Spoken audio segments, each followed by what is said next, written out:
Si tu prends le contrôle du subconscient de quelqu'un ou du subconscient du monde, eh ben, tu peux lui faire créer tout ce que tu veux. Et chez les forces prédatrices, là, les forces de l'inconscient, ben, eux, ce qu'ils veulent, c'est beaucoup plus de guerre, beaucoup plus d'armes, beaucoup plus de terreur. Donc l'Asie, je vous ai dit, ça correspond au subconscient.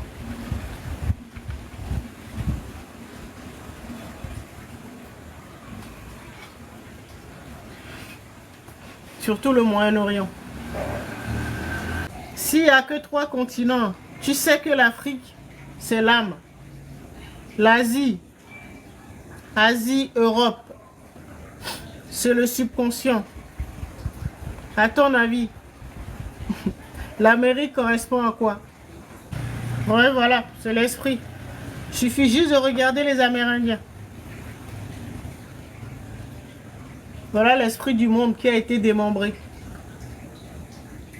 Quand les forces de l'ego sont arrivées et ont pris les terres, ils ont démembré l'esprit du monde. Mais vous avez remarqué, ils n'ont pas pu faire la même chose en Afrique. Ils ont commencé, ça c'est limité à l'Afrique du Sud.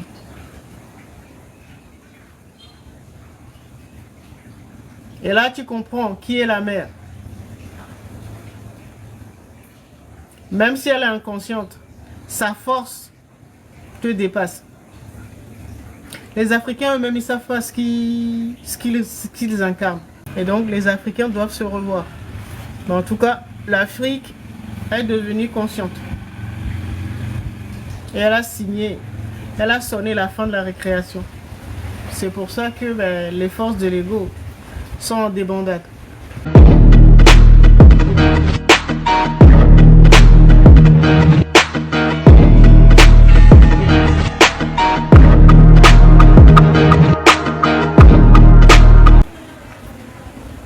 Jérusalem représente ce qu'on appelle le paradis.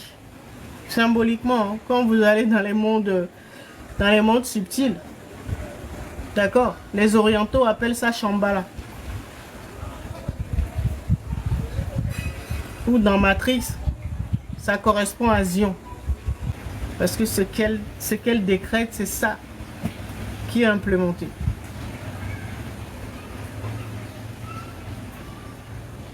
Ne c'est pas parce que tu es africain que automatiquement ça marche pour toi. Tu as un travail à faire. Chacun de nous a un travail. Le meilleur moyen de sortir de la matrice,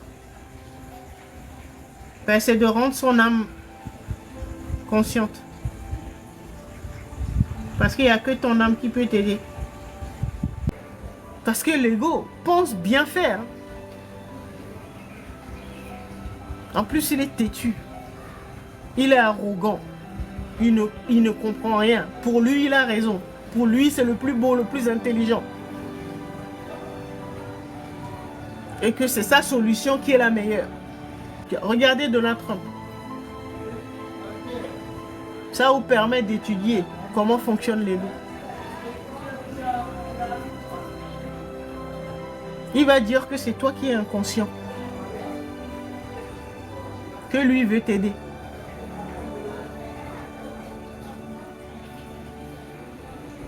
Vous comprenez? C'est pas leur faute. N'essayez pas de discuter avec eux ou de négocier avec eux ou d'essayer de les dissuader ou de les raisonner.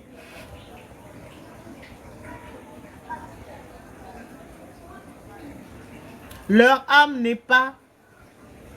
n'a pas été conscientisée. Donc c'est des gens qui n'ont pas encore guéri leurs blessures, leur mémoire, quoi, leurs archives. Bon, certains ont été tellement pervertis que il n'y a rien à faire pour eux, quoi. On est obligé de les sortir du jeu ou complètement les neutraliser, les désarmer. En tout cas, l'âme du monde a pris sa décision. Donc elle a envoyé un programme. Hein. C'est le programme qui est en train de s'exécuter là. C'est ce que nous voyons. Vous n'avez pas l'impression que y a une force qui dirige tout ça? Elle sait qu'il faut enlever du jeu, elle sait qu'il doit mourir, qu'il doit avoir un accident, qu'il doit se séparer, voilà. C'est une force qui nous dépasse, qui gère tout ça. C'est ce que j'appelle l'âme du monde. Parce qu'elle a pris conscience. Comme ils ont une conscience collective, et ben, ce sont les messages que décide d'envoyer ou de diffuser le programme collectif là, eh ben, c'est en fonction de ça. Et donc, directement, on tape dans leur psyché. On leur fait croire autre chose. Ils vivent dans une autre réalité. Pour eux, c'est le paradis, quoi. Tout est bien. Toutes les femmes représentent l'âme. Donc, si tu maltraites ton âme, ben, tu seras malheureux. Et tous les hommes représentent l'esprit. Donc, si tu maltraites les hommes, ben, tu ne pourras pas matérialiser tes projets dans la matière parce que c'est l'esprit qui fait ça. Sur quelle base je m'appuie pour m'exprimer? Ben, sur les archives akashiques.